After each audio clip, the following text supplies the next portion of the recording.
Ah, ça y est, c'est parti. Bonjour à tous, ravi de vous accueillir pour ce webinaire sur IA Performance et RH, préparation pour un avenir innovant. Et donc, pour parler de ce sujet, j'ai invité Jérémy Lamry, qui va bien sûr se présenter et présenter sa société Tomorrow Theory. Avant qu'on rentre un peu dans la présentation de nos sociétés, de qui je suis moi, Christophe Aubry-Lecomte, QuickMS, qui est Jérémy, qu'est-ce que fait Tomorrow Theory. Voilà, je voulais vous donner un petit peu les règles du jeu. Donc, avec Jérémy, ce qu'on s'est dit, c'est qu'on voulait un webinaire dynamique d'échange avec vous. Donc, il y aura que quelques slides, mais vraiment pour faire un fil rouge. Donc, il restera normalement en haut à gauche de votre écran, mais il y a très peu d'informations. On va vous envoyer des sondages sur lesquels on va vous demander de participer. Ça va nous permettre aussi de regarder un peu qui sont là et l'expertise qu'on a en face de nous. N'hésitez pas à utiliser le chat. Je vois que Jérémy vous a déjà salué sur le chat en avance. Si vous mettez vos questions dans la partie questions, c'est mieux, mais on surveillera quand même le chat avec Jérémy, mais essayez de les mettre dans la partie questions. Le but étant qu'on n'attende pas la fin du webinaire pour répondre à vos questions. On les prendra assez régulièrement en cours de notre discussion pour rebondir, etc. Donc voilà pour les règles du jeu. Jérémy, je te laisse te présenter et présenter Tomorrow Theory. Merci beaucoup Christophe. Donc déjà, je suis ravi de pouvoir enfin faire un événement avec QuickMS. Donc ça fait un petit moment qu'on collabore déjà puisque QuickMS était partenaire du rapport IA et RH qu'on a sorti en juin. Donc ça a été une première collab hyper intéressante sur ce sujet IA et RH. Donc c'est un peu normal aujourd'hui qu'on fasse ça ensemble. Donc de mon côté, moi, je suis chercheur et entrepreneur, chercheur en psychologie sociale, spécialisé sur le sujet du potentiel humain, compétences, soft skills et liens avec la performance. Et à côté de ça, entrepreneur. Donc j'ai monté des boîtes comme Monkey Tail, Le Lab RH et plus récemment Tomorrow Theory, qui est un studio d'innovation RH. Donc une manière de dire qu'on accompagne les dirigeants et les RH sur des enjeux d'acculturation, de stratégie ou de prototypage, sur tous les grands enjeux qui sont en train d'émerger en tech, IA, blockchain, réalité virtuelle, mais aussi sur des sujets moins tech et tout aussi importants comme la santé mentale, l'intergénérationnel, la transition écologique ou les soft skills. Et en plus, tu fais un podcast, je crois, que Ouais. j'ai écouté et j'ai appris plein de trucs sur l'IA à chaque fois. C'était intéressant. Donc moi, je suis Christophe Aubry-Lecomte, je suis le cofondateur et le dirigeant de QuickMS. QuickMS, c'est un éditeur de logiciels RH. On a 2 briques de logiciels, une brique sur le reporting RH, qui va faire donc tous vos tableaux de bord, plus toutes vos obligations légales, notamment en matière de BDESE. Et on a un deuxième logiciel qui s'appelle Crew, qui va gérer les entretiens collaborateurs-managers, dont les entretiens professionnels, dont les suivis de période d'essai, dont les entretiens annuels ou trimestriels, l'évaluation des compétences, etc. Et de manière générale, moi, en fait, je suis un passionné des RH. J'adore regarder tous les sujets et mes webinars sont aussi l'occasion de découvrir un peu plus certains pans de la fonction RH et d'aller un peu plus loin que notre spectre de fonctionnalité, même si là, on va voir qu'on a peut-être quelques connivences sur le sujet. Alors, pour ouvrir ce webinaire, on va d'abord lancer 2 questions en mode icebreaker sondage. Donc, je vais vous les envoyer. Donc, elles vont apparaître vraiment face à vous. Et donc, la première, c'est celle-là. Publier le sondage. C'est parti. Normalement, vous la voyez. Toute simple. Avez-vous déjà utilisé une IA? Ouais, Jérémy, je suppose que pour toi, c'est oui. Oui, ça m'est déjà arrivé. Moi aussi, je me suis amusé, voilà. Et donc là, allez, ça a été ultra rapide. On est 40 en live et on a déjà 31 votes. Et la majorité d'entre vous, 75%, avaient déjà utilisé l'IA. Voilà, Christophe, Alors du coup, on arrive là tranquillement sur le 80-20. ouais, exactement. C'est marrant parce qu'il y a encore quelques mois, si on posait la même question, on aurait exactement, on aurait la courbe inversée. Et dernière question d'Icebreaker, on y va, ça y est, vous la voyez. Et là, pour vous, l'IA, c'est quoi? Une menace pour nos emplois, une chance de se concentrer sur des tâches plus intelligentes, un compagnon comme un dictionnaire ou Google, la semaine de 3 jours, puis on profite du temps pour notre vie perso, et je ne sais pas, on verra bien. Moi, je pense qu'à terme, l'évolution de l'IA va quand même nous permettre de gagner du temps et d'avoir plus de temps pour nous. Peut-être que même demain, il y aura des gens qui n'auront pas plus besoin de travailler, et certains qui travailleront, et c'est juste cool. Sachant que toutes les réponses peuvent se combiner. Oui, Alors, je crois que j'en ai autorisé qu'une, mais pour avoir une tendance. Et là, regarde, je sais pas si tu vois un petit peu les scores, c'est pareil, on a quasiment tout le monde a voté, ça va super vite, tout le monde est Ouais. vachement bien réveillé. Et là encore, on avance un peu dans la perception parce qu'on a fait des sondages de ce type-là en mars, avril, mai, après la sortie de GPT-4, et on était beaucoup plus sur la peur et les risques. D'accord. Alors que là, tu vois, donc on est à 56% une chance de se concentrer sur des tâches plus intelligentes. Et il y a beaucoup de choix quand même. Et si on cumule avec un compagnon comme un dictionnaire ou Google, on monte à presque 80% des répondants. Donc on a Constance Elia qui nous demande combien est-ce qu'on est de participants à ce webinaire. Pour l'instant, une cinquantaine, mais je crois qu'il y avait près de 200 inscrits, c'est ça? C'est ça, 189 inscrits, les petits retardataires, mais je pense qu'on va rester une cinquantaine. Il y a plein de gens qui regardent en replay. Mais voilà, donc là, on a quand même un bel échantillon sur la réponse du sondage. Allez, je pense qu'on va ouvrir le premier sujet, Jérémy. Donc, on voulait d'abord vous parler des nouveaux horizons RH par rapport à l'IA, comprendre, anticiper les transformations à venir. Mais moi, en introduction, j'ai proposé à Jérémy de faire un petit rappel d'histoire quand même, parce que j'aime bien ça. Il faut aussi comprendre d'où on vient pour savoir où on va. Je crois que c'est pas de moi, hein, mais voilà. Et en fait, donc moi, je suis à la base, j'ai une formation d'ingénieur et j'ai fait du développement logiciel. Et si on regarde l'histoire du bulletin de paye, qui est quand même un élément assez clé dans l'entreprise et dans la fonction RH, quand même, c'est aujourd'hui la principale fonction des fonctions RH, hein, c'est de quand même d'émettre un bulletin de paye et de payer les salariés. Au tout début, dans les années 70, où l'arrivée des premiers logiciels, déjà, ils les faisaient à la main et il fallait énormément de temps et beaucoup de personnes pour pouvoir payer beaucoup de personnes. Et les premiers logiciels sont arrivés. Je pense qu'avec, je me rappelle d'une collaboratrice qui me disait qu'elle faisait les payes à travers des cartes à puce, tu vois, et qui me disait, en fait, avant, il fallait un gestionnaire de paye pour faire 100 payes. Et il ne pouvait pas faire plus. C'était impossible. Maintenant, avec les logiciels à l'heure actuelle, on est plutôt à un gestionnaire de paye pour faire 600 payes, avec des algorithmes qui sont quand même venus améliorer tout cela, du self-service auprès des collaborateurs. Et donc, on a, avant même que l'IA arrive, déjà automatisé énormément de choses et qui est venu faire bouger l'emploi et bouger les RH. Donc voilà sur ce petit brief d'histoire. Jérémy, toi, tu en penses quoi de ces nouveaux horizons RH ? Moi, je pense que si on sort un tout petit peu du cadre RH, on peut voir des tendances intéressantes. Et en fait, on se rend compte que quand le progrès avance comme ça, c'est jamais linéaire. C'est un peu le mal qu'on a dans notre société. Si on a tendance à penser de manière linéaire les évolutions. Mais si on regarde quand le tracteur est apparu, ça faisait des siècles qu'on avait des ouvriers agricoles et on travaillait d'une certaine manière. La manière dont on travaillait, c'était globalement que pour une surface donnée, quand il fallait 50 personnes pendant 8 heures, ce que le tracteur a fait, c'est que pour cette même surface, on a pu le faire en 1 heure avec une personne. Ça fait un rapport de productivité de 400. Donc forcément, ça a changé énormément de choses. Et on a eu la même chose ensuite quand l'informatique est apparue. Et là, en fait, on a pu commencer à faire des tâches de manière beaucoup, beaucoup plus rapide. Et ce qui est intéressant, c'est de voir, bien sûr, ça a détruit des emplois. Ce qui est intéressant, c'est de voir ce que ça a ouvert et créé après. Le tracteur, il a permis de créer, les innovations derrière le tracteur, la machine à vapeur, tout ça, ça a créé l'industrie. Au moment de l'informatique, on a créé le secteur tertiaire, le secteur des services, des télécommunications. Et là, en fait, ce qui est intéressant, c'est qu'on voit qu'on arrive vers une technologie qui a un peu le même genre de rapport de productivité. Donc, la question que je me pose, c'est qu'est-ce que ça va ouvrir ? Parce qu'à chaque fois, en fait, les RH, à l'époque, il n'y avait pas vraiment de RH, mais les personnes qui géraient le personnel ne pouvaient pas se contenter de faire comme avant. Il a fallu complètement repenser. Donc, moi, ce qui m'intéresse là, c'est de me dire comment il va falloir complètement repenser la donne pour être pertinent pour cette nouvelle économie qui arrive.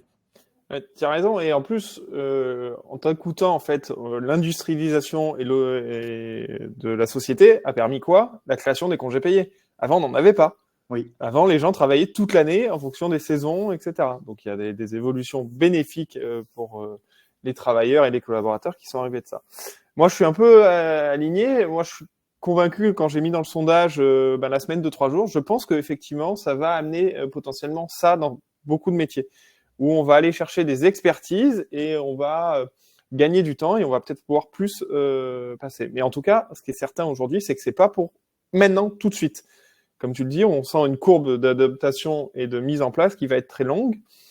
Moi, à titre personnel, Là, je me suis à un moment donné beaucoup utilisé ChatGPT et Midjourney pour faire du texte et des images. Et là, je suis en train d'y revenir parce que j'ai un niveau d'expertise. Finalement, je deviens de plus en plus exigeant avec ces outils et je me dis, mais en fait, ça m'aide pas tant que ça. Je refais mon bon poids, mon rapport gain, productivité et créativité qui, voilà, en tant que CEO, m'aide un peu moins. Mais par contre, sur certains métiers, je suis assez bluffé quand même. Tout ce qui est recherche, tout ça, ça vraiment, ça apporte un plus aujourd'hui. Donc, Toi, Christophe, mais moi, par exemple, j'utilise pratiquement plus Google. Ça fait des semaines que j'ai pas ouvert une page Google. J'utilise quasi exclusivement ChatGPT, quel que soit le type de recherche que je fais, d'autant plus qu'aujourd'hui, ChatGPT est connecté à Internet. Et donc, en fait, à peu près, quelle que soit la recherche que je fais, c'est presque toujours plus pertinent d'utiliser ChatGPT aujourd'hui, ce qui n'était pas le cas il y a encore 2-3 mois. alors moi, je suis pas encore passé à ce stade-là. Je suis un petit peu en arrière de toi, mais c'est vrai que en fonction de la problématique que j'ai, aller rechercher des éléments techniques sur du dev, parce que je fais encore un petit peu de dev dans l'entreprise. Ben là, ChatGPT est extrêmement performant. Des fois plus pour aller fouiner et surfer. En fait, Google est encore mon ami, quoi. Et chez Tomorrow Theory, ça fait maintenant, on a créé Tomorrow Theory par rapport à ce type d'innovation-là, puisque les IA génératives, j'ai commencé à les utiliser fin 2019, à l'arrivée de GPT-1. Et donc, à l'époque, c'était hyper poussif, hein, tu ne pouvais pas bosser avec, mais c'était prometteur. Et là, petit à petit, donc, on a accumulé une grosse courbe d'expérience dessus. Et aujourd'hui, je pense que par rapport à mon travail sur ordi, GPT, c'est 70 à 80% du temps que je passe sur mon ordi. Ah ouais, c'est impressionnant. Ouais, ouais. Et Aujourd'hui, quand je n'ai pas un accès à Internet dans le train ou quoi que ce soit, je n'arrive plus à travailler comme avant. Ça a vraiment changé ma manière de travailler. Je trouve ça poussif et tout, comme quand tu dois écrire à la main, quoi. oui, ouais, je vois très bien. Mais du coup, si on revient un petit peu, on se recentre un petit peu dans notre sujet RH, toi aujourd'hui, est-ce que tu as déjà vu des RH qui imaginent les nouveaux horizons autour de cette arrivée de l'IA? Oui, alors oui, on a vécu plusieurs phases, hein. Il y a eu la phase de découverte, et donc il y a encore beaucoup d'entreprises qui sont dans cette phase-là. Donc là, des RH qui disent, bon, ben, on se rend compte en fait que l'IA, c'est une réalité, et donc on veut comprendre ce que c'est, on veut comprendre comment ça marche. Donc là, en général, c'est plutôt des conférences pour se sensibiliser ou des ateliers pour se préparer à l'IA. La fonction RH dit, on veut comprendre vraiment comment ça marche. Et puis, il y en a qui ont passé un peu cette phase-là et qui en sont à se dire, nous, on veut avoir une stratégie. C'est quoi les cas d'usage les plus pertinents pour nous? Comment on les met en place? Et il y a des très belles entreprises françaises.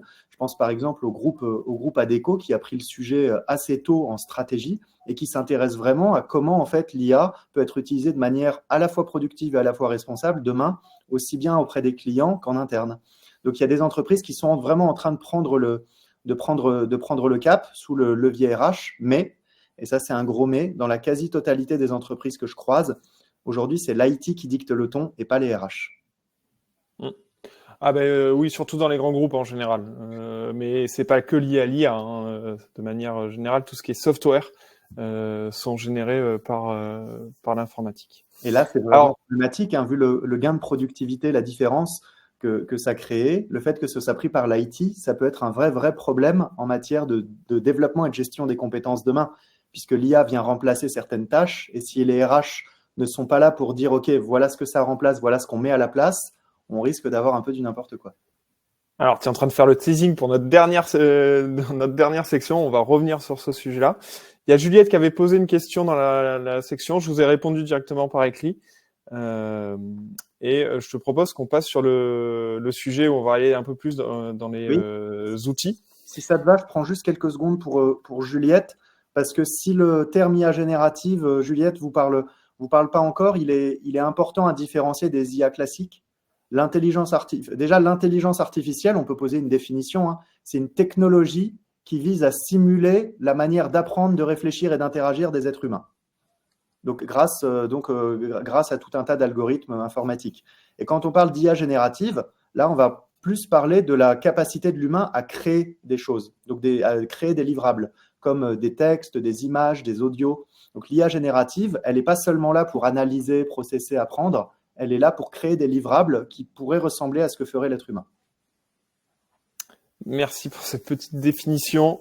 J'espère que Juliette, c'est plus clair. Je vous avais fait une petite réponse écrite beaucoup plus synthétique et simple que Jérémy, mais c'est lui l'expert et moi j'apprends avec vous. Alors, on avait envie d'ouvrir cette section comment l'IA s'invite dans les solutions RH pour vous accompagner. Et en fait, au lieu de répondre en premier avec Jérémy, on va vous proposer d'y répondre vous dans le chat. Est-ce que vous pouvez, allez, on va vous donner 30 secondes d'écrire des idées. Tiens, ça peut faire ça dans les RH. Ou moi, j'ai déjà vu telle application. Voilà, là, on montait à quasiment 57-58 personnes connectées, Jérémy. Donc voilà, si vous pouvez répondre à cette petite question dans le chat, comme ça avec Jérémy, on regarde un petit peu ce que vous pensez. Puis après, Jérémy va apporter la première réponse, puis je rebondirai dessus et je vous parlerai aussi de ce qu'on peut faire et ce qu'on envisage de faire avec WikiMS. Et voilà, c'est en train de taper, on va laisser un petit peu de... Là, la question, Christophe, c'est qu'est-ce qu'ils envisagent de faire ou qu'est-ce qu'ils ont déjà fait? Non plus, qu'est-ce qu'ils envisagent de faire? Les deux, ce qu'ils ont potentiellement vu comme arrivée d'IA côté RH et ce qu'ils envisagent ou ce qu'ils veulent faire. Okay. Alors, Victoire parle de créer des formations. C'est vrai que ça peut aider. Et Diane rebondit avec la même chose. Elodie parle de chatbot RH. Effectivement, avec les questions courantes, on voit. Écrire des courriers de Thierry, tu vois. Manon, du sourcing et du matching de profil. Manon, elle doit faire du recrutement. Comparatif des CV par rapport à l'offre d'emploi. Support administratif. Répondre à des questions. On a encore faire des analyses prédictives de départ. Ah, ça tiens, Indy, hein, vision intéressante. Présélection des CV, processus de recrutement. Sélection des CV. C'est une chose intéressante parce que quand on regarde ces cas d'usage, pour moi, il y a deux manières de le voir. Hein. C'est-à-dire la capacité de la techno à le faire dès maintenant et le caractère éthique. Et sur le caractère éthique, là, il y en a 2-3 où j'ai des choses à dire.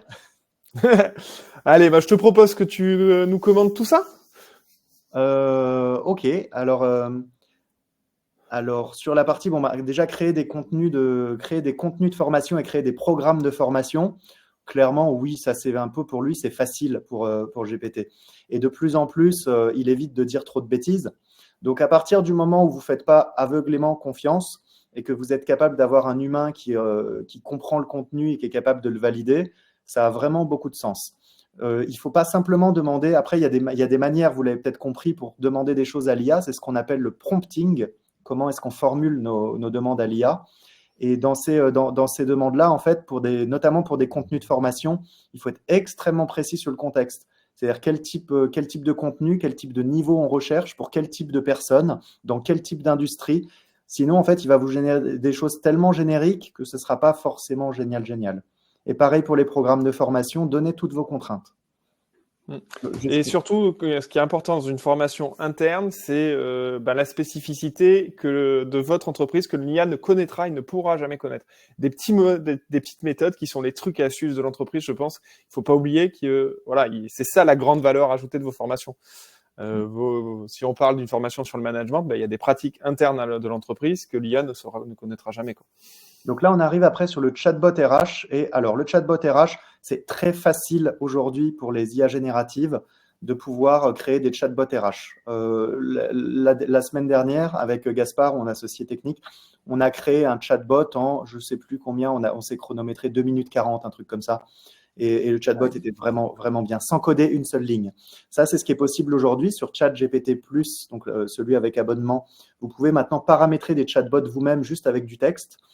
La différence avec ce qui existait avant, c'est que vous n'êtes pas forcément dans des environnements sécurisés. Donc, les données que vous mettez, les documents, vos PDF, tout ça, vous n'avez pas la garantie absolue que ça ne partira pas quelque part. Donc, aujourd'hui, il faut y faire attention à ça. Et vous avez Microsoft qui va vous vendre des clouds privés et tout. Mais si vous n'êtes pas dans des solutions comme ça, vous devez considérer que vos données, elles vont partir à l'extérieur. Ça, c'est important. Écrire des courriers. Oui, vas-y, pardon, Christophe. Non, voilà, juste pour rebondir sur les chatbots, mais en fait, on est encore sur un moteur de recherche intelligent, hein, parce que finalement, un chatbot, c'est quoi? C'est la capacité d'un algorithme à faire de la recherche dans des documents pour vous apporter la réponse. Et c'est exactement en quoi est extrêmement fort l'IA. Tu te rappelles les chatbots avant, quand il fallait les paramétrer, ça prenait des mois à paramétrer avec tous les arbres de décision. Ouais, on faisait des arbres de décision, on anticipait les questions, et si la question on n'avait pas anticipé, ou que s'il manquait un S, ou la personne mettait un et, ou c'est une faute d'orthographe, il trouvait pas la réponse, il disait je comprends pas, contactez le support. Là, ça change C'était déjà un premier gain de temps pour les RH à cette époque-là.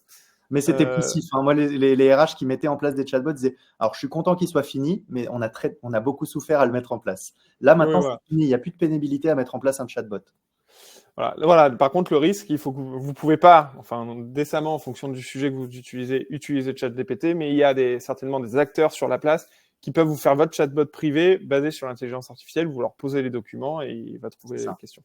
C'est ça. Après, sourcing et matching de profil, moi, je serais extrêmement prudent sur ce sujet. Pourquoi? Parce que là, on est quand même dans un sujet qui touche au risque de discrimination. Notamment, mais parmi plein d'autres choses. Hein, on parle aussi du risque de biais, du risque simplement de non-pertinence. Donc, en tant que recruteur, si vous définissez pas très clairement les règles, là, en fait, je pense que sourcing et matching de profil, ça peut marcher aujourd'hui dans le cadre d'un chatbot. C'est-à-dire qu'on crée un chatbot, on paramètre un chatbot avec des vraies règles, des vraies bonnes pratiques, ce qui manque trop souvent dans le recrutement. Je le confirme et je l'appuie, ce qui manque beaucoup trop souvent. Et à partir de là, on peut mettre les données. Encore une fois, quand vous allez mettre le CV d'un candidat, si vous le mettez dans ChatGPT, 1, vous violez le RGPD. Et 2, en fait, d'un point de vue éthique, c'est pas top non plus si vous n'avez pas le consentement explicite du candidat que sa candidature soit traitée par IA. Au-delà de la loi, il y a des enjeux éthiques de plus en plus importants et je pense que ça fera la différence demain entre les candidats qui voudront postuler chez A ou chez B. Voilà. Surtout qu'en fait, de faire ça, on est plutôt dans la tendance un peu inverse de presque du recrutement sans CV. Si on recrute sans CV, c'est qu'on veut pas aller scanner ce qui s'est passé, c'est qu'on veut aller voir vraiment les soft skills, qui est la personne, etc. Donc, alors moi, j'en reviens un truc de là-dessus parce que ce que j'ai découvert avec les IA génératives, c'est qu'elles sont capables de faire des passerelles qu'on n'était pas du tout capable de faire avant. En fait, c'est comme un espèce d'énorme dictionnaire, une IA générative. Et donc, en fait, ils sont capables de créer des liens entre des compétences, des métiers, tout ça, qu'un humain de tête n'arriverait pas à faire. Dans ce sens-là, on peut potentiellement être beaucoup, beaucoup plus inclusif si on donne les bonnes consignes. Mais si on donne les bonnes consignes. C'est toujours le grand sujet avec les IA génératives. Mais en tout cas, ce qui est sûr, c'est que les outils de recrutement sont en train d'évoluer pour amener ça. Alors moi, je suis pas un spécialiste de ce sujet-là, mais Jérémy non plus. Mais moi, on voit dans l'écosystème que ça bouge et que ça va être encore plus facile de pouvoir scanner en masse énormément de CV, de refaire ressortir des éléments probants pour vous aider à la présélection. Mais toutefois, attention, hein, je crois que c'était Amazon qui avait fait ça, qui avait mis une IA pour sélectionner les CV et qui, à la force, l'IA proposait que des hommes blancs, 40 ans. Et là, c'est la différence entre les IA d'avant et les IA d'aujourd'hui. Les IA d'avant, pour fonctionner, elles devaient être entraînées spécifiquement sur un jeu de données en lien avec le sujet. Et donc, ça devait être extrêmement précis, métier. C'était vraiment un entraînement métier. La différence avec les IA génératives, c'est que les IA génératives, elles sont polyvalentes, elles servent à tout un tas de choses. Et par exemple, aujourd'hui, votre IA générative, c'est potentiellement le meilleur référentiel métier-compétences que vous ayez jamais eu, alors qu'elle n'a pas été entraînée pour faire de la RH. Donc ça change un petit peu et c'est pour ça que c'est vous qui allez cadrer en disant je veux que ce soit inclusif, je veux que ce soit comme ci, comme ça. Et ça pourra éviter de faire les trucs comme Amazon qui s'était entraîné, je crois, sur les 15 dernières années des emplois chez Amazon et Amazon recrutait 70% d'hommes par rapport aux femmes. Donc forcément, l'IA s'était dit qu'être une femme, c'était pas très bien. Exactement. Et nous, moi, juste en pendant dans notre outil Crew, ce qu'on a prévu de faire T1 2024, il y a un truc qui est assez horrible aujourd'hui pour les RH, c'est que quand on veut faire des entretiens et de l'évaluation de compétences, il faut faire un référentiel de postes, il faut décrire tous les postes, il faut d'après décrire qu'est-ce que c'est que le poste et quelles sont les compétences associées. En fait, nous, on va aller pousser ça des premiers titres dans une IA, ça va les pré-remplir et le RH derrière pourra plutôt affiner en rajoutant du contexte sur la société de façon automatique qui sera préconstruit. Et donc, on va les faire gagner du temps à nos clients sur la création des référentiels de poste, les compétences à aller évaluer, etc. Ouais, pour moi, en ingénierie d'org chart et tout ça, ça change complètement la donne. On est sur des facteurs productivité qui peuvent aller jusqu'à 100, 150 là. Donc là où ça vous prend de 150 jours avant, ça vous prend moins d'un jour maintenant à faire ces choses-là. La différence, c'est qu'il faut vraiment avoir des experts pour valider. Ah oui, de toute façon, nous, ça sera des propositions. Après, c'est le RH qui dira j'accepte la fiche de poste, etc. Mais un exemple, Elodie me demande un exemple en live. Vous allez la cadrer par rapport à ce qu'elle va générer, donc c'est ça qui est bien. Donc, dans notre outil Crew, le RH va nous envoyer une liste Excel de tous les postes qu'il a, juste des titres de postes. Automatiquement, donc on va prendre un titre de poste développeur informatique Java. du coup, on ira l'envoyer dans l'IA en mettant le contexte de l'entreprise et l'IA va nous répondre, va nous suggérer une description de poste et les compétences à évaluer. Et après, du coup, vous serez capable de valider ça pour que en fait, la fiche de poste et l'évaluation de compétences soient prêtes. Bien entendu, il faudra faire attention aux compétences parce qu'en fonction des stratégies d'entreprise, on souhaite évaluer ou pas les mêmes compétences. Et ce que j'ai toujours entendu dire aussi de mes amis RH et des RH, c'est que ça sert à rien d'évaluer les compétences si on ne sait pas ce qu'on va en faire de l'évaluation. Est-ce que sur ce sujet-là, comment l'IA s'invite dans les solutions RH, il y a un sujet dans le chat qu'on aurait oublié de balayer avec Jérémy. Est-ce que toi, Jérémy, tu avais un sujet dont tu avais envie de parler? Ouais, sur les analyses prédictives de départ, je réponds à la Inde qui a mis ça. Je vous le déconseille. Sincèrement, pour tout un tas de raisons éthiques, aujourd'hui, on n'est pas en mesure de poser d'un point de vue éthique, et aussi bien d'un point de vue éthique qu'un point de vue de la pertinence, les critères clairs qui permettent de prédire avec certitude une analyse sans violer l'intimité de la personne. Donc, moi, je n'irai pas sur les analyses prédictives de départ ou alors plus sur des catégories des populations, mais pas sur les personnes. Ouais, moi, c'est ce que j'allais trop rebondir. En fait, on ne va pas aller viser une personne en disant, lui, il a un tel tant de pourcents de chances de partir, mais plutôt dans des sociétés avec des grosses masses et des workforce planning, là, dire, attention, on sait que à cette période-là de l'année, c'est des épidémies régulières de grippe. D'après les dernières évaluations, etc., vous pouvez anticiper 20 à 30% d'absence ou de départ. Et donc là, anticiper et recruter plus tôt, et au lieu de retrouver vos équipes sous l'eau parce qu'il manque des gens. Ouais, et dire on sait que dans tel métier, on a un turnover au bout de tant de temps, tout ça, donc attention dans vos stratégies de fidélisation. Il y a plein de choses à faire comme ça, mais sur la personne, parce qu'aux États-Unis, il y a plein de solutions qui ont émergé comme ça, soit en écoutant les appels, les conversations téléphoniques des salariés sur leur téléphone d'entreprise ou sur les réseaux sociaux d'entreprise. On analyse avec le ton de la voix, avec les mots utilisés, tout ça. On analyse la probabilité de désengagement et donc de baisse de productivité. Là, c'est des trucs que pour moi, c'est affreux, quoi. Donc, animation sur l'intégration du handicap, très intéressant. Très intéressant sur le handicap. Il y a des choses auxquelles on ne pense pas assez pour l'instant, mais aujourd'hui, les IA génératives sont capables de convertir de la voix en texte, du texte en voix, de les voix en images et ainsi de suite. Et donc, en faisant ça, potentiellement, demain, on peut créer des modalités de communication, notamment sur des handicaps sensoriels auxquels on n'avait pas accès avant. Oui, tout à fait. Et ce qui peut vous aider aussi en tant qu'RH avec l'IA, c'est la traduction. Quand vous êtes sur des sociétés multilangues, là, l'IA, il n'y a pas mieux, hein, surtout ChatGPT, je pense que c'est le roi de ça aujourd'hui. C'est la fiche de poste ou la communication interne, plutôt que de l'envoyer chez un traducteur qui va vous traduire en allemand, en anglais, en espagnol, en italien, en chinois. Là, les IA, vous lui demandez, il vous les fait en toutes les langues et vous en avez pour 2 secondes, quoi. Et pour le coup, de tout ce que j'entends, c'est extrêmement précis, quoi. Ouais, et il y a Constance Elia qui nous dit, est-ce que ChatGPT+ permet de sécuriser les données autant qu'une solution grand public américaine vous permet de sécuriser les données une fois que vous avez signé les CGU? Voilà. Mais il va arriver des sociétés qui vont vous permettre de les faire vous-même et de vous amener ce cadre de sécurité parce que ça va être un vrai business, quoi. Microsoft, par exemple, avec son cloud privé Azure AI, permet déjà ça. Mais ça veut dire qu'il faut être client Microsoft et souscrire au cloud privé. Quels sont les autres outils que ChatGPT? Là, on peut passer très rapidement, hein. En France, on a un outil qui est en train de se développer, qui n'est pas vraiment encore disponible ni prêt, qui s'appelle Mistral. Mais sinon, aux États-Unis, vous avez d'autres outils. L'outil de Meta, Facebook, qui s'appelle Llama, L-L-A-M-A. Vous avez Elon Musk qui est en train de développer sa propre IA qui s'appelle XAI avec son assistant Grok. Et après, vous avez quelques autres modèles comme Claude, des modèles comme ça. Aucun de ces modèles aujourd'hui n'est aussi performant que ChatGPT. Ouais, et on a celui de Google avec Bard. Ouais, alors oui, on a la blague Google Bard qui ne marche pas, malheureusement pas bien du tout, qui est très, très pauvre encore. Mais je pense que Google va revenir très fort l'an prochain sur les sujets d'IA. En termes de technologie, c'est très complexe, mais il y a une brique technologique que quasiment aucune autre solution n'a au monde et que Google a depuis des années. Et il faut juste qu'ils arrivent à l'activer. Et je pense que ça va les faire d'un coup progresser. Sachant que là, on parle des IA génératives, c'est un peu la nouvelle génération par rapport aux IA classiques avant. Et il y a encore une nouvelle génération maintenant sur lesquelles tous les acteurs d'IA cherchent à aller, ce qu'on appelle l'IA générale. une IA qui serait capable de faire tout ce que fait l'humain en tout point mieux que l'humain. Donc c'est un peu l'IA qui est à peu près conscient, tout ce genre de choses-là. C'est un peu un fantasme. Tous les acteurs d'IA maintenant commencent à investir là-dessus. Ils disent que c'est à 10-15 ans.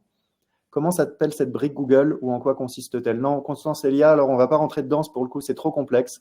Dans les modèles d'intelligence artificielle, vous avez ce qu'on appelle les modèles encodeurs et les modèles décodeurs. Donc ils sont capables soit de faire de l'inférence, soit de faire derrière d'autres modalités de construction sémantique. Et un modèle comme ChatGPT est juste, est juste en modèle, est juste sur l'un des modèles et Google est capable d'aller sur les deux. Et ça implique des technologies d'entraînement que seul Google a aujourd'hui. Voilà. Alors, juste pour... Vous savez que moi, j'ai une anecdote que les gens ne savent pas, mais on a tous entraîné les IA de Google très vite et très tôt. Vous savez, le CAPTCHA, où à un moment donné, au début, Google, il vous demandait de réécrire des lettres.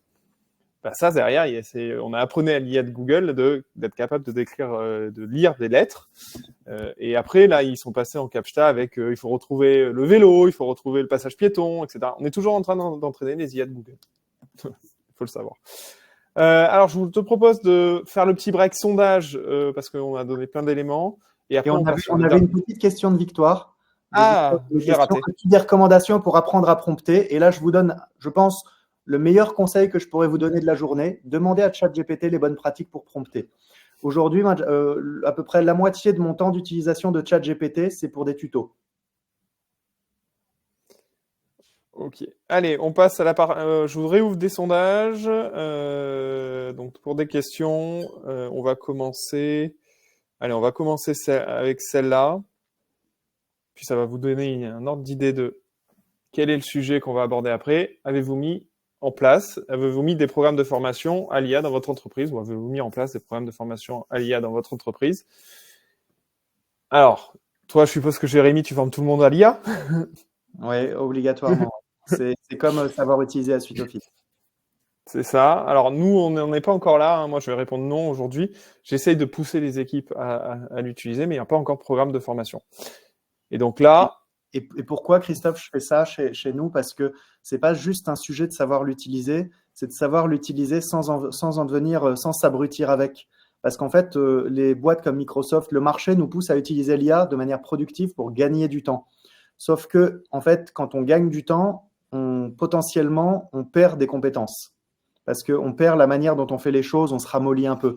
Et l'IA, on a une manière de l'utiliser qui est très peu utilisée, qui est la manière réflexive. Par exemple, lui demander des tutos, lui demander de nous poser des questions plutôt que de nous donner des réponses. En tant que dirigeant, on pourrait dire à l'IA, et moi je trouve que c'était très bien ce que tu as dit tout à l'heure, on pourrait dire à l'IA, tiens, j'ai tel problème, quelle est la solution?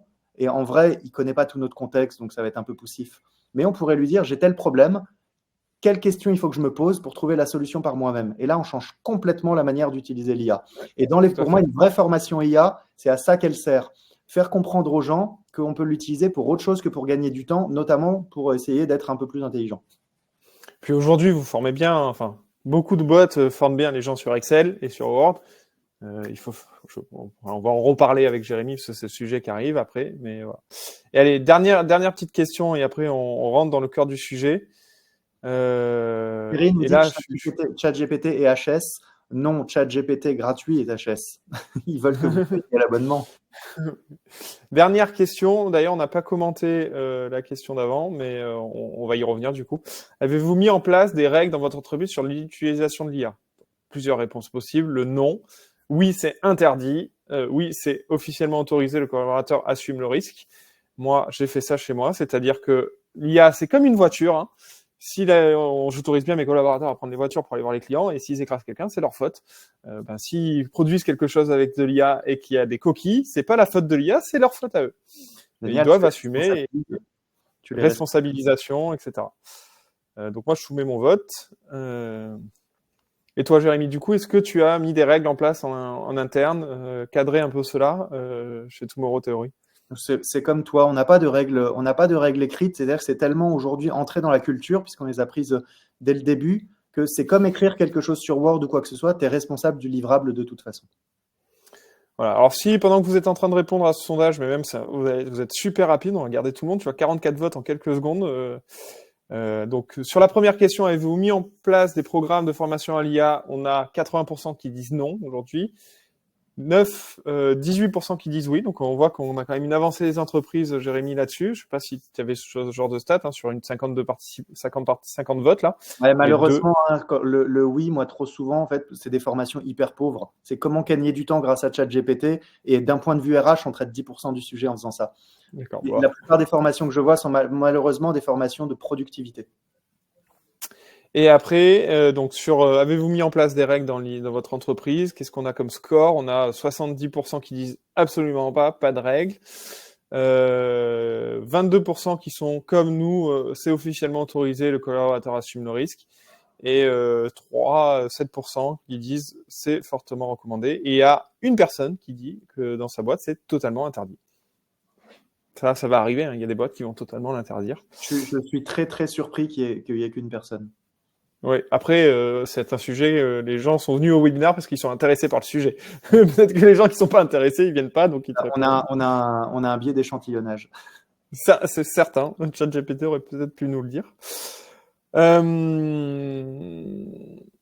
Alors, du coup, le sujet que j'ai mis sur la table à Jérémy, parce que moi, c'est un sujet qui, je pense, est extrêmement important, qui va aller amener les RH, c'est qu'aujourd'hui, les RH, les dirigeants et les CEO, c'est de leur responsabilité d'apprendre et de anticiper l'évolution des métiers avec l'IA. Et souvent, moi, ce que je constate, et mon triste constat, c'est que les services RH ont très très peur pour leur propre personne, et c'est normal, c'est un réflexe naturel. Tout événement qui arrive quelque part dans le monde ou à côté, on pense d'abord à quel est l'impact il a pour nous, c'est le réflexe naturel premier, reptilien, pour après dire, bon, comment je peux faire? Et donc, ce que je vois, c'est surtout les RH qui ont peur pour leur fonction, ce qui est tout à fait normal, automatisation des bulletins de paye, le chatbot qui va répondre à ma place aux questions du collaborateur, demain, le CEO, il a plus besoin de moi pour faire le tri des CV. Mais je pense que les RH ont un énorme enjeu et ils peuvent ramener de la valeur ajoutée en accompagnant l'entreprise sur la transformation de l'entreprise à travers l'arrivée des outils IA. Voir sur quel poste, analyser quels postes peuvent vraiment gagner du sens et gagner du temps en productivité, quels postes on va pouvoir gagner en qualité, pas forcément, comme disait Jérémy, en productivité, mais en qualité, comment on peut être meilleur grâce à ce poste. Je vous donne un exemple, les équipes marketing vont peut-être pas gagner en productivité, mais vont peut-être arriver grâce à l'IA, une bonne formation IA, de gagner en qualité et améliorer la communication de la société. Voilà, donc pour moi, ces questions-là, elles sont très peu traitées aujourd'hui par les RH, qui sont auto-centrées. Je ne sais pas ce que tu en penses, toi, Jérémy, de ce sujet. Je pense que les RH ont énormément de sujets à gérer. Moi, je vois, en fait, je vais faire un petit pas de côté. J'ai remarqué quelque chose cette année que je n'avais pas forcément perçu les années précédentes. C'est j'ai l'impression qu'on commence à avoir des vrais sujets de santé mentale au sein de la fonction RH. On a une fonction RH qui a beaucoup de sujets différents à traiter, trop peu de staff, trop peu de budget de manière générale, mais aussi trop peu d'acculturation et de temps, de recul à prendre sur les sujets. Et donc, ils sont la tête dans le guidon. Et je pense en fait que là, on arrive sur des sujets qui, les dépassent complètement, pour lesquels ils ne sont pas armés et pour lesquels, en fait, ils ne savent pas s'ils ont le mandat ou pas. Et je pense que c'est une conjonction d'éléments qui font qu'aujourd'hui, la fonction RH se saisit très peu du sujet des IA génératives. Bon, et par contre, t'es plus policé que moi, mais tu as certainement une bonne vision aussi. Mais tu es quand même aligné avec moi que c'est un potentiel pour les RH d'aller montrer leur valeur ajoutée. Alors, bien sûr, alors là, tu as complètement raison sur cette deuxième partie après. C'est une fois qu'on s'est dit ça, c'est dommage parce que c'est là que les RH peuvent briller. Et d'un point de vue, en fait, on peut parler un peu de politique dans l'entreprise. L'IA, c'est tellement une révolution que les gros budgets demain, ils seront là-dessus, notamment en change, en tout ça. Quand l'IT, c'est une fonction qui est historiquement politique dans l'entreprise, qui sait très bien ce qu'elle fait. Quand l'IT shoot la première pour envoyer un mail aux collaborateurs en disant attention, data privacy, machin, et que ce n'est pas les RH qui ont shooté le premier mail en disant voici les bonnes pratiques pour utiliser l'IA. Qu'est-ce qui se passe? C'est l'IT préempte le sujet. Et en préemptant le sujet, elle préempte les budgets. Et donc, c'est pour ça que dans beaucoup de boîtes, c'est l'IT qui explique aux RH quel cas d'usage ils vont mettre en place. Il leur dit, si vous voulez, vous pouvez collaborer avec nous, mais voilà comment ça va se passer. Et la RH a tout à y gagner à s'intéresser à l'IA parce qu'on touche à la productivité, on touche aux emplois, on touche à la nature du travail, on touche au rôle de la fonction RH demain. En fait, ça touche vraiment tout ce qu'est la fonction RH. Et ouais, elle a tout à y gagner et tout à y perdre à pas s'intéresser. Voilà, je sais pas ce que vous en pensez dans le chat, hein, n'hésitez pas à aller vers l'élément. Mais est-ce que toi, tu as déjà vu, parce que je sais que tu as bossé avec beaucoup de boîtes, des cas d'application où les boîtes se sont posées les questions, Jérémy, sur, bah tiens, ce métier-là, on va le faire évoluer grâce à l'IA. C'est en train d'arriver là maintenant, ça commence. Ça commence. Là, depuis un gros mois, on commence à accompagner des structures sur la transformation des métiers et sous un angle intéressant. En fait, il y a de plus en plus de boîtes qui prennent conscience que l'IA va permettre de gagner du temps. Et donc, ils se disent, voilà, ce que mon collaborateur faisait en 5 jours, il va pouvoir le faire en 3 jours. Et donc, à partir de là, j'ai 2 options. Soit je lui dis, bah, tu vas faire plus de la même chose, et comme ça va t'occuper 5 jours, mais tu auras fait plus. Soit, en fait, sur les 2 jours que tu as gagnés, bah, tu vas faire des choses différentes. Et ces choses différentes, en fait, pour que ça ait du sens, j'ai besoin qu'on définisse ce que c'est. Et là, il y a plein de boîtes qui veulent aller dans cette direction-là. On va faire des choses qu'on n'avait pas le temps de faire avant. Et tu as aussi des boîtes qui sont en train de faire du plus de plus, mais celles-là, elles n'ont pas besoin de réfléchir. Elles augmentent juste les objets sur la même chose. Ouais. Et je pense que celles-là auront des gros soucis d'attractivité et de fidélisation demain. Ouais. Alors, il y a Christelle qui te remercie parce que tu l'as bien défendu. Moi, j'ai pas voulu être méchant, hein, c'était un peu pied dans le plat pour ouvrir le sujet. Mais attention, moi, quand tu as dit auto-centré, c'est-à-dire que beaucoup de RH sont auto-centrés, c'est vrai. C'est vrai, mais simplement, c'est une conséquence, c'est pas par nature. C'est une conséquence de tout ce qu'ils ont à gérer. Et aujourd'hui, là, Jérémy, du coup, sur ces formations aux collaborateurs, qu'est-ce que tu conseilles aux RH, aux entreprises de faire ?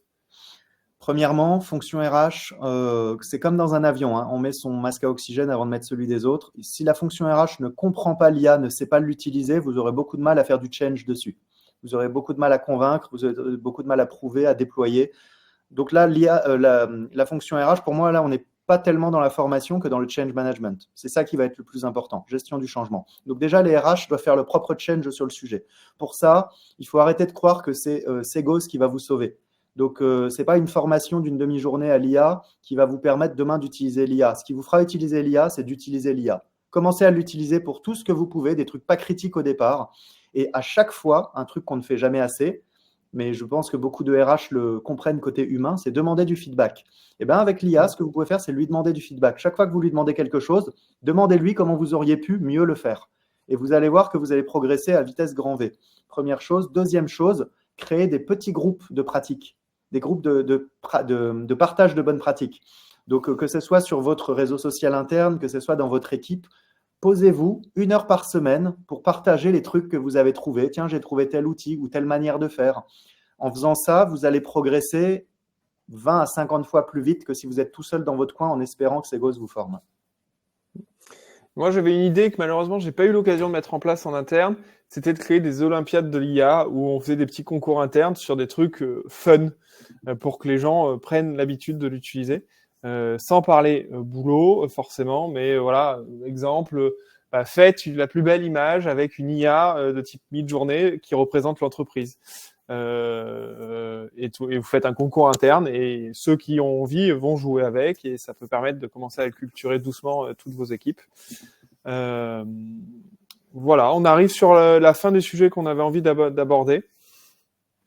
Du coup, ce que je propose, Jérémy, c'est que toi, tu as peut-être un peu des actualités à proposer autour de Tomorrow Theory. Et tu peux aussi... Alors moi, j'en ai 3. Vas-y. J'en ai 3. J'en ai une première qui touche au livre qu'on a sorti le 15 novembre qui s'appelle Oser le courage.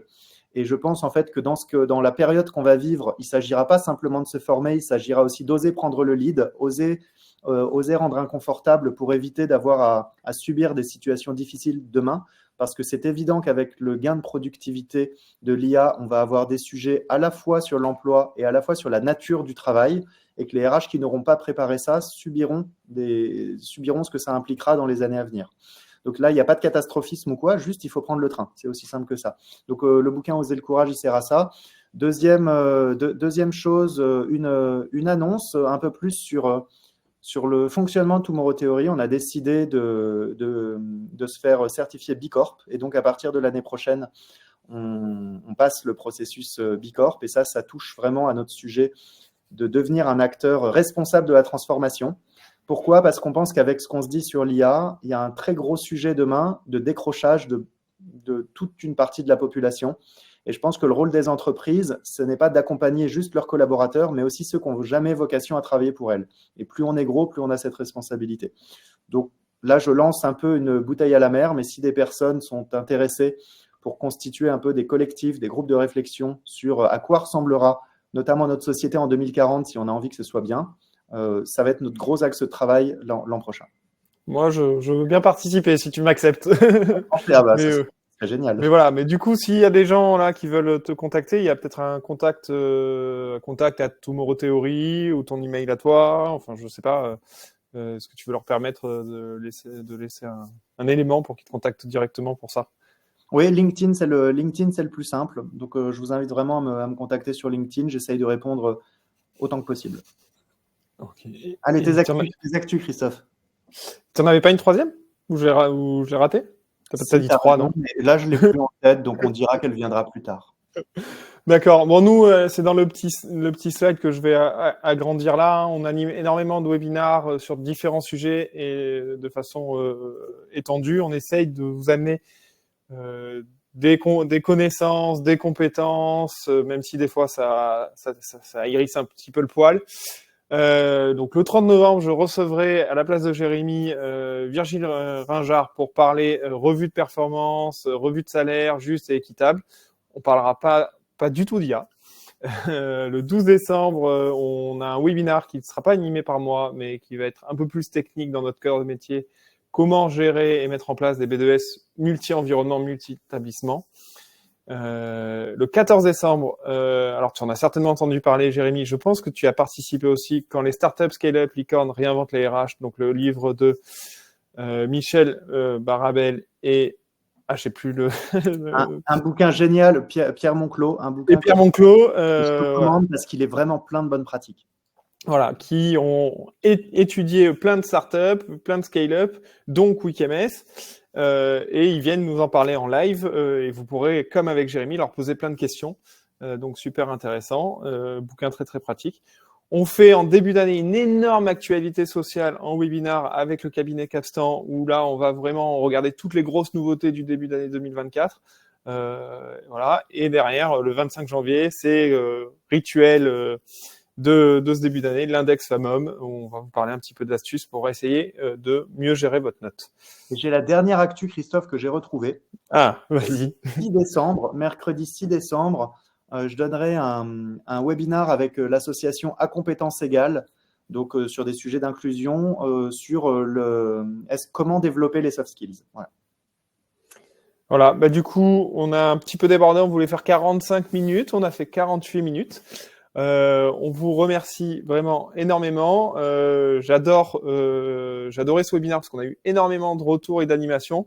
Et merci pour vos retours sincères, même quand je crois Juliette dit ça me plaît pas trop que vous soyez si tranchant.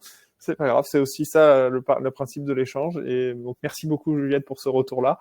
Merci à tous. Je crois que c'est le meilleur webinaire qu'on ait fait en matière de réponse au sondage. Ça n'a jamais été si proactif, donc c'était top. Donc le replay vous sera automatiquement envoyé ou va automatiquement démarrer si vous restez là pour ceux qui sont arrivés au milieu, qui voulaient voir les 15 premières minutes. Et Jérémy, j'espère qu'on se croisera bientôt en vrai, parce qu'on ne s'est jamais vu en vrai. Et je vous souhaite à tous une bonne journée. Avec grand plaisir. Merci encore Christophe pour l'invitation et merci pour l'organisation. Bravo. Et merci à toi d'être venu. À très vite. Au revoir tout le monde et merci pour votre participation.